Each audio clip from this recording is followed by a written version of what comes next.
Welcome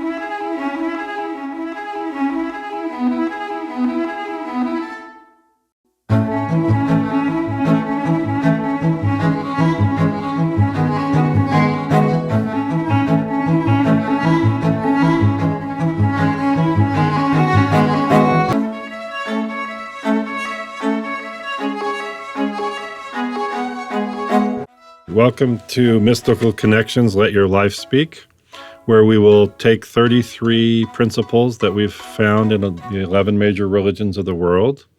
And those 11 religions represent 82% of the world's population. My name is Tom Wolfe. I'm a Quaker minister. And what we're going to do is use the method that William Penn used as a Quaker of finding where the religions of the world teach the same principles.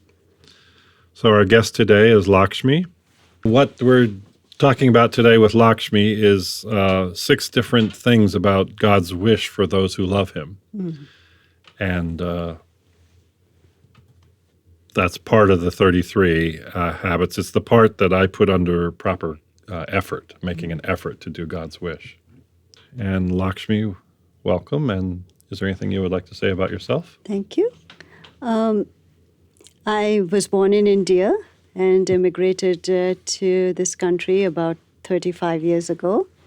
And I'm a psychiatrist, and my specialty is geriatrics. I'm keenly involved with Meher Baba and his teachings, and I've been so for over 30 years. And so these sort of thoughts and ideas are something I grapple with a fair amount. So I don't think of myself as particularly successful in that realm, but I'm trying. Well, that's all we can do is our best. Yes. So are you ready to see if we can jump into the principles if they apply to our lives? Sure. Okay, let's go happy to hear from you. Yeah, absolutely. We'll do it together. So the first principle that Meher Baba uses under effort, he calls it God's wish for God's lovers, is very simple. Do not shirk your responsibilities. Okay. That comes, as we were talking before, it comes very naturally to somebody like me who's born in India and raised as a Hindu, is we are supposed to discharge our dharma, which is the divine obligation, almost to the exclusion of everything else. And, you have to be a good daughter, a good wife, a good mother, and then perhaps, next comes your career and so on and so forth. So that's not something that is too difficult for the way I was raised. It's the other things that are more difficult, like remembering God. Mm-hmm. Okay, so the second principle, Lacksmi, of Meher Baba's is attend faithfully to your worldly duties, but keep always at the back of your mind that all this is God's. That's one of the things I try to follow, That's true of all as of these, much as I can. I mean, I'm envious of people who can actually have that at the center of their life and their experience. I myself, at least from time to time, I remind myself of the bigger story of life than just what I'm enacting. But I'm always interested to hear how other people make it the center of their lives.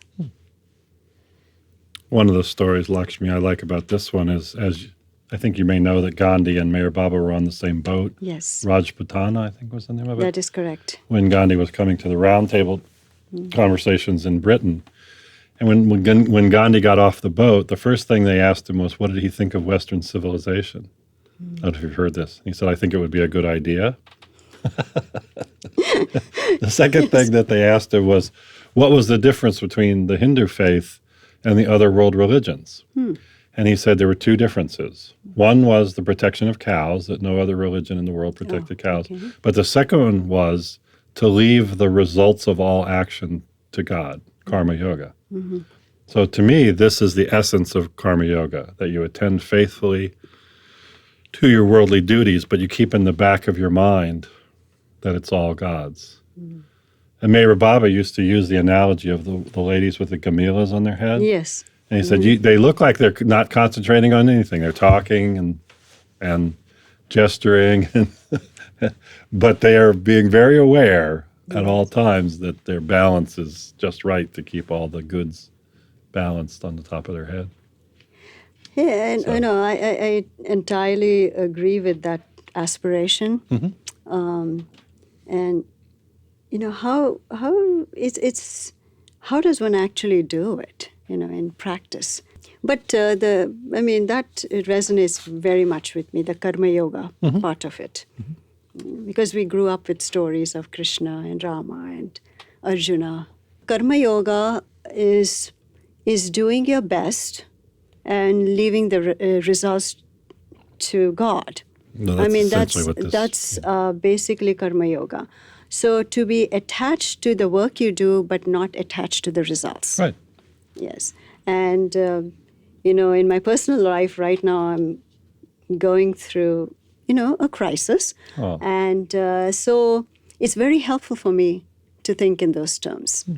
In fact, I didn't know that I could come today because of the crisis, but I said to myself, well, this may be the good time to do this. Oh, we're glad you're here. So one of the things I wanted to tell, we were talking about karma yoga and attending faithfully to your worldly duties, but keeping in the back of your mind that everything is God's. Is I'm a Quaker, and Quakers run their religion by committees, Lacksmi. Mm-hmm. So, and every committee has a clerk that is in control of that committee. Mm-hmm. And a woman stood up in Quaker meeting the other day and she said, all I have to say is everybody needs to remember that God is the clerk of the results committee. And that's all she said, and she sat down. And it was just perfect, because we can only do our best, and God is in control of the results.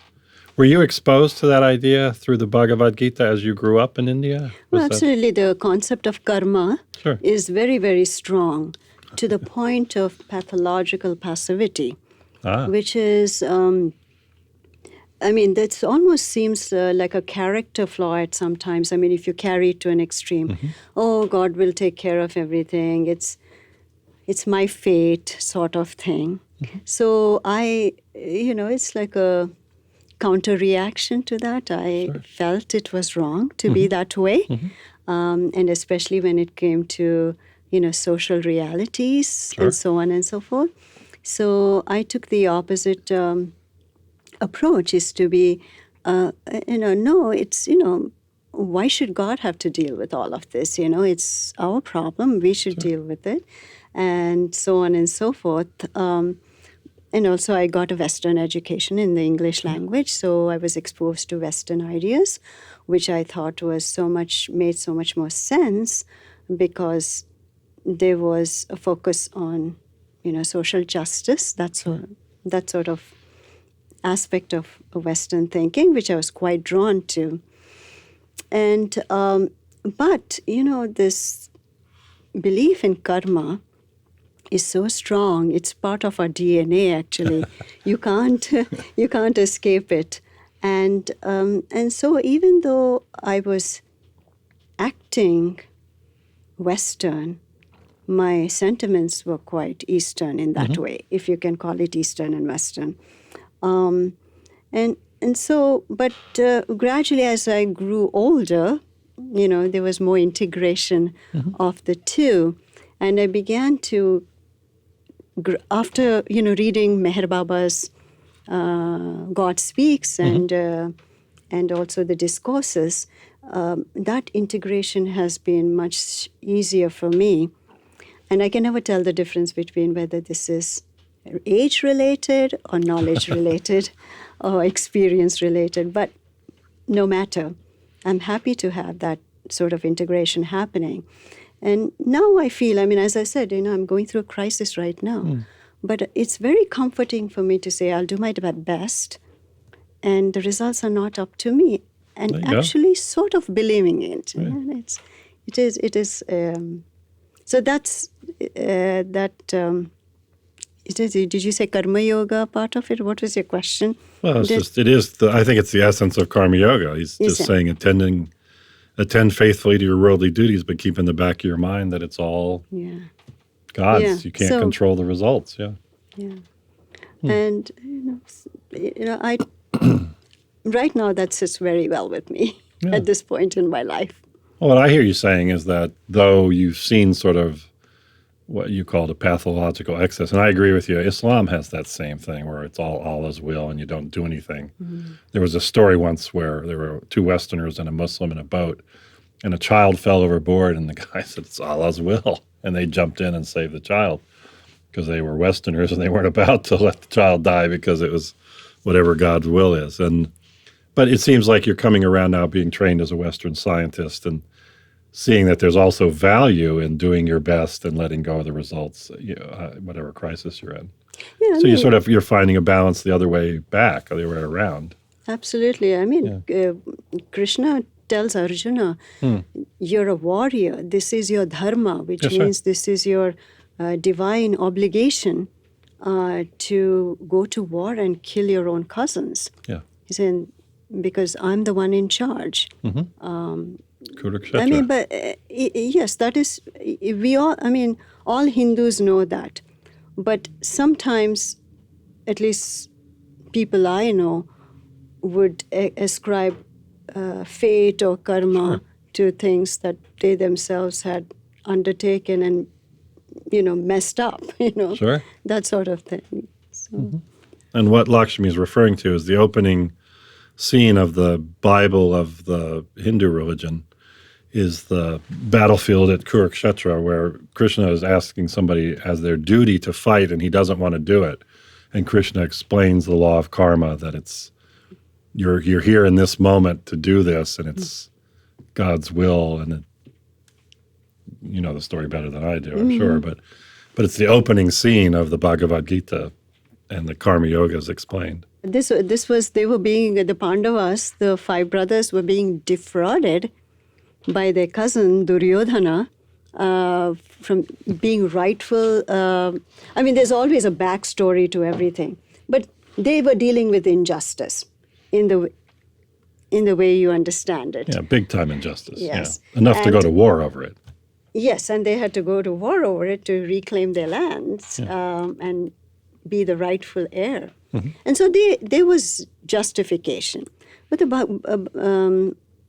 Mahabharata, which is the big story, is riddled with how each character comes to be where they are. And ultimately, it's an amoral story, ultimately. Because you have to know all the background of all these souls. However, in that moment, what they were doing was fighting for their rights. And that was a war. And it was a terrible war. Yeah. And the gentleman's name is Most right. Arjuna, and Krishna, as the Lord, the Christ in the story, convinces Arjuna that it's his duty to fight, even though he really doesn't want to do it. And he pretty much argues with Krishna almost. Yeah. That comes as a result of Krishna showing him his divine form. Because Arjuna cannot grasp what Krishna is saying. Swarupa, it's called. or- Yeah. So Visvaswarupa. Vishwaswarupa.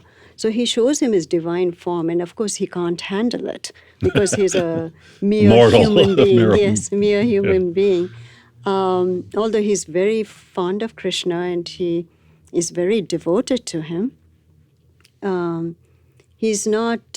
He doesn't feel like fighting his own cousins. And when he shows him his divine form is when he has this transformation of finally, taking up arms and fighting his own cousins.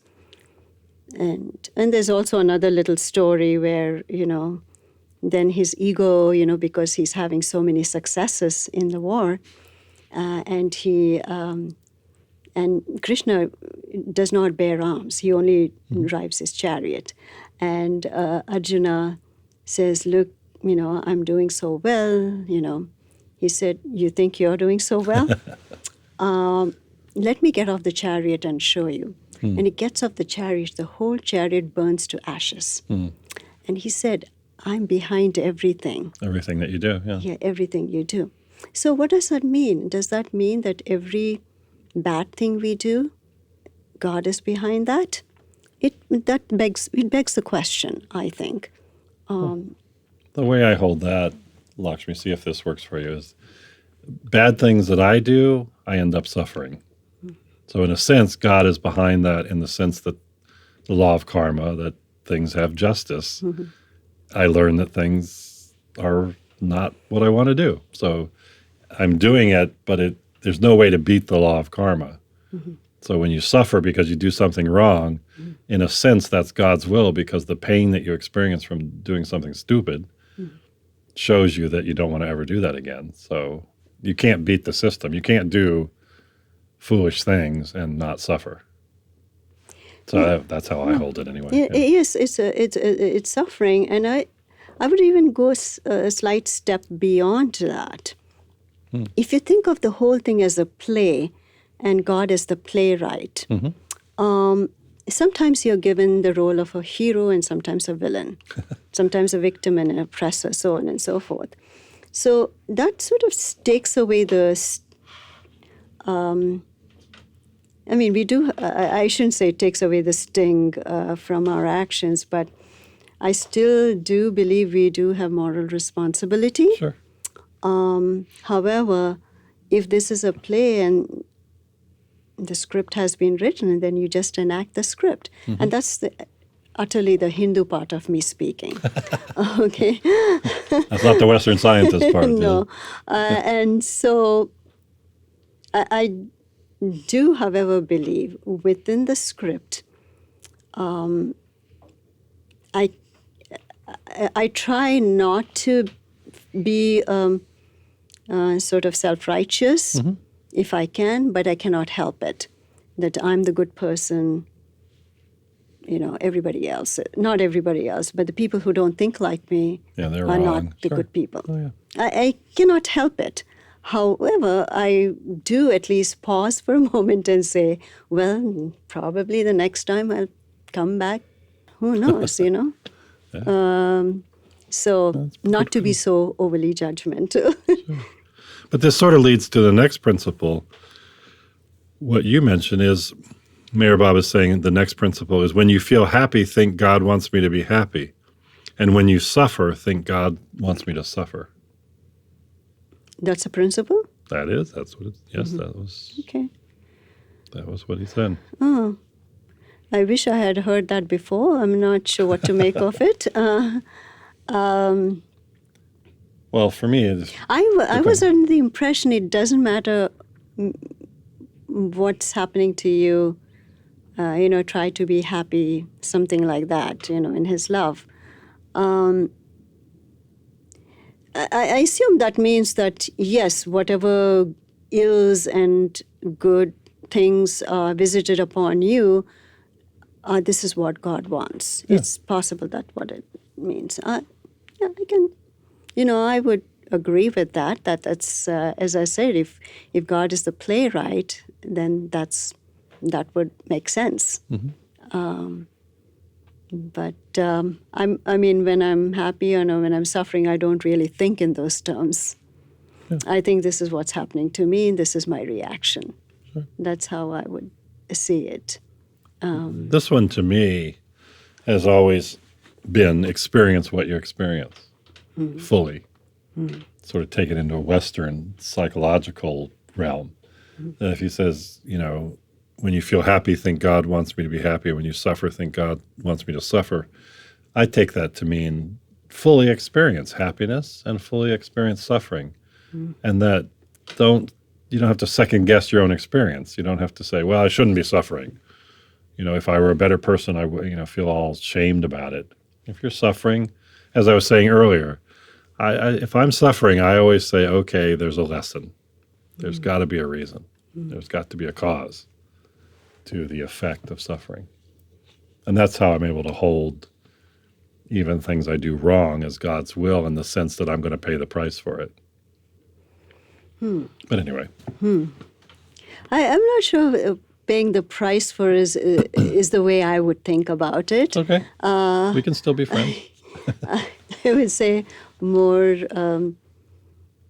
if you think about, the concept of sanskaras and karma, if you believe in that, then you just play out these aspects of yourself, including, the most glorious aspects of God, as well as the horrific aspects of God. It has to be played out in some fashion. We can choose not to repeat things that are in causing ourselves and other people suffering. Yes. I believe, yeah. And so just Lacksmi used the word sanskaras. Do you want to just explain that for the people listening, Lacksmi? Okay, I'll try my best. Okay. So Meher Baba says we come with, as we evolve since animal stages to in the beginning of involution, we accumulate impressions from just living. And those impressions keep binding us. And there's always an action and reaction, and these bindings keep on tightening up until we start the process of moving towards enlightenment, when these sanskaras are loosened up and unwound. Unwind, yeah. Yes, until they're all gone. That's the best I can do right now. Oh, that's pretty good. Okay, you ready to try another one? Another principle? Another principle? Okay. Sure. Okay, so this principle is: be resigned to every situation and think honestly and sincerely. God has placed me in this situation. It's very similar, but still it's a different. And is that also something you said other religions also emphasize? Yes, every one of the 11 religions has each of these principles. I see. Yeah. Again, this is something that we have to remind ourselves of. And it's, you need intellectual involvement in order to do that. Otherwise, it's not spontaneous. For those who have the experience of God in a more mystical way, it's easier for them. And for those of us who don't, we have to intellectually assert this principle. Does it come easily to you? I don't know. It doesn't to me. I would say I'm now 65, Lacksmi, and I've run a business for 45 years, and I have 4 grandchildren, so I have, some action going in the world. And I would say, on a very practical level, not so much a mystical level, when I have now suffering or an event that I can't figure my way out of, a crisis, I've learned patience. I can honestly say that one thing I've learned is, in a practical situation, I've learned patience to just ask the question, God, what is there to learn in this situation? And that, I've gotten to the point where I pretty much have faith that God has put me in every situation to learn something. Because if I approach the situation like that, there's always a lesson. It's hard to see in the pain and the struggle and the wrestling with the situation, but once that clears up and that storm passes, there's always a lesson. So now I go into tough crisis kind of situations with a little bit of patience, looking for the lesson. And so I can honestly say that. But it's more of a practical thing. From running a retail store for 45 years. It's not such a mystic. I don't think of it as a mystical thing. It's just practical. I just have a little bit of patience to wait on the Lord. That's the Quaker language, waiting on the Lord. But wait on the Lord for the lesson. I can say that I can do that. All right. The next one is: with the understanding that God is in every person, try to help and serve others. I mean, that's another thing. As I said, I'm sure this is common for all religions. Even, when we were growing up, beggars come. Beggars have their roots too, in India. Yeah, they take your name. Lakshmi, Lakshmi, Lakshmi. And they come begging, and the reason we are told, and when we are young, you don't like people who are dressing in dirty clothes and so on and so on. And my parents used to say, "Oh, you never know. What if Vishnu is coming as a beggar? You might as well give him something." That's what. That's not serving. That's just giving. But the Western way of thinking, I think, has it more defined in service. I think Hindus are not that service oriented, and so I admire, people like Mother Teresa. I mean, who's such an icon of selfless service. To emulate. I'm not. Nowhere am I like any of those highly service-oriented people, but that, I think, is much better defined in the Western culture I would agree with you. than in the Hindu culture. So even as a young child, I wished to serve, but I felt guilty for having such thoughts, only because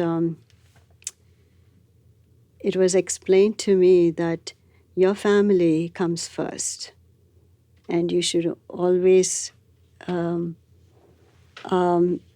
discharge your dharma, which is the divine obligations, to the exclusion of almost everything else. And so there's always this slight conflict. I mean, Gandhi, of course, he's revered by so many people, but some people don't forget to point out he was not a good father. He neglected his kids, his wife, and so on and so forth. But that's neither here nor there. But just the tension between being of service to others who are not your family members, and to your family members, that tension is always there amongst, the Hindu way of thinking. So Mahatma Gandhi says, brotherhood is just now only a distant aspiration. To me, it is a test of true spirituality. Brotherhood requires no consideration or response. If it did, we could not love those whom we consider as vile men and women. In the midst of strife and jealousy, it is a most difficult performance. And yet true religion demands nothing less from us. Therefore, each one of us has to endeavor to realize this truth for ourselves, irrespective of what other peoples do. And to me, that's saying that he sees God in every person, even those he considers as vile, men and women. He uses the word vile, but he's able to see God in every person, even if they're vile. Gandhi was able to use in the Hindu language, and actually, because his goal was political independence for India. Swaraj. So, because India was never a united country, he used some of the Hindu principles, and the action is Western, which is activism. And he blended them brilliantly. And so his convictions are not based on spiritual truths, but they're also based on political realities. Oh, absolutely. And I think that's where it comes from. And he was able to do that so astonishingly well, and able to move so many people and raise the consciousness of people, that I think that most Hindus prior to that did not have any of these concepts very well formulated in the way Sure. Gandhi did. So I just it is truly brilliant. it is truly brilliant. I think just like you, Gandhi found the best of the West and he found the best of the East and he perfected it and brought it back to India, actually. I just finished a book, Lacksmi, called Gandhi Before India. Gandhi perfected all that civil disobedience in South Africa, apartheid. And he was a Western guy. He played the violin. He was a lawyer, trained in Western jurisprudence. So he had a Western education, but he was treated as, a person of color in apartheid. And he perfected all that satyagraha stuff. Satyagraha is the taking truth into the world in civil disobedience and confronting evil before he ever got to India. So by the time he got to India, he had a very different mindset that he brought to India with him. I found that very interesting. I sort of always thought of him as perfecting this with the Indian people, but he really did that against the Afrikaners. Yes. And they they certainly earned it. Yeah. But it's a very interesting story. If you ever get a chance, the book Gandhi Before India is quite a story. But I found it fascinating that he was playing the violin and dressing as a Western lawyer and all that. He thought of himself the subject of His Majesty. Yeah, or Her Majesty. Yeah. But I had no idea that he was so Western before. I always thought of him in the dhoti, is that what you call it? The cloth pair of pants. And that came much later. Yeah, I know, that came much later, but he was a Western lawyer before he was, before he was a Mahatma, he was an attorney. Absolutely. Okay, this one is quite different than the ones we've done so far. So Mayor Baba is saying, God says with divine authority to each and all that whosoever takes God's name at the time of breathing his last comes to God. So do not forget to remember God in your last moments. Unless you start remembering God from now on, it will be difficult to remember God when your end approaches. You should start practicing from now on. Even if you take God's names only once every day, you will not forget to remember God in your dying moments. So that one is quite different than all these service-oriented ones and seeing that of God in every person. Is that also This is across straight. religions or too? Or is that... Yes. Yes, it is. Wow. Okay. Not in that exact language, but each of these is in every one. We've done that compilation. The Samvita. It's a Samvita. It's a compilation of, yes, it is in all the religions, yeah. Yeah, it's not something I think of. It's not something that fully resonates with me. But I did, hear a story. There was this man who was so wanting to die with the name of God on his lips. And so he devised this plan. He had 3 sons called Vishnu, Rama, and Shiva. And and then apparently... 3 good names, yeah. Yeah, and he had a store, and he was very successful, and he was dying. He said, where's Rama? And he was there. Where's Vishnu? And where's Shiva? And he was there. He said, and who's minding the store? And those were his last words. And so, you can sort of trick yourself into this, but if you truly are not, don't have that propensity, it's not going to come to you at the last moment. Sure. Because he wasn't taking God's name all the time. Right. He just named his sons that way so that at some point, so you can't trick your way into that. That was, I thought, a funny little story. That's a good story. But the one thing I can say about taking God's name is that it creates a sense of peace and vairagya, detachment. That I know, that I experience. That if I take God's name deeply enough, however long that may take in the midst of worldly activity, that there's definitely a sense of peace and detachment. But whether at the end of my life, whoever takes God's name at the time of breathing his last comes to God, I tend to believe that, but I don't know that. I haven't died. in this lifetime yet. Yeah. So, but in terms of Quakers, no. In a Christian context, that's not really a thing I was taught growing up as an altar boy in the Church of England. That make sure you take God's name at the end of your life and you go directly to Him. But it's sort of implied. But I've never seen it in this context. Yeah. So, yeah, I mean, yes, it's something interesting, but I'm not sure that I think about that much. Now, as a Hindu, would that be something that the Mahabharata would teach, that if you take God's name at the end of your life, that it's important to try and do that? They say when Gandhi was shot, he said Ram in the instant that he died. I don't know. I don't remember being taught that. I mean, they say you always take God's name. I mean, that includes when you die, especially. Because then, I mean, one thinks of death as associated with old people. And so you are focused on more because you have discharged your duties more or less by then. And you're supposed to be focused more on God anyway. So that stage of life is when you think about God and then you die. But not specifically have the name of God on your lips as you're dying. I haven't heard that. Yeah, what I find interesting is, and as we go through these 33 principles, that this one is so different than the 5 that preceded it. They're all about effort, but the other ones are about karma yoga and serving other people and seeing that of God in every person.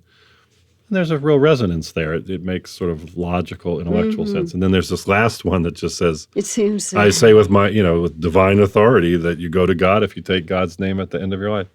It's just sort of a different type of effort than karma yoga. Okay. That's of course my critical thinking about, when you take tests and all of that, cram everything in the last minute and hope you pass, that sort of. Right. Well, that brings us to the end of the principles of the 33 that have to do with effort. And I'd like to thank so much Lacksmi for joining us and sharing her wisdom, both as a Western-trained scientist and as a knowledgeable person brought up in the Hindu tradition. So thank you so much, Lacksmi. Thank you for having me. Thank you so much for joining us. I wanted to give you a way to follow up, which is our website, befriendlyministries.org, and to give you the titles that are available to you if you choose to help us in this work. The first book available is Where Other Faiths Agree with Jesus. The second one is the actual compilation itself, the 33 Habits of Highly Effective Prophets. Then we have one about William Penn called Architect of Unity Between Christianity and Islam. That's what William Penn did. We have another book called Where Other Faiths Agree with Mayor Baba. There's another book, Where Other Faiths Agree with Gandhi, Dr. Martin Luther King Jr., and the Quakers. Then there's a workbook for your church or school to help you teach the 33 habits, which is called the Workbook of the 33 Habits of Highly Effective Prophets. And finally, we have a workbook and book that shows where all the 11 religions teach forgiveness and quotes from 11 different faiths on forgiveness. So again, that's befriendlyministries.org, and thank you so much for joining us.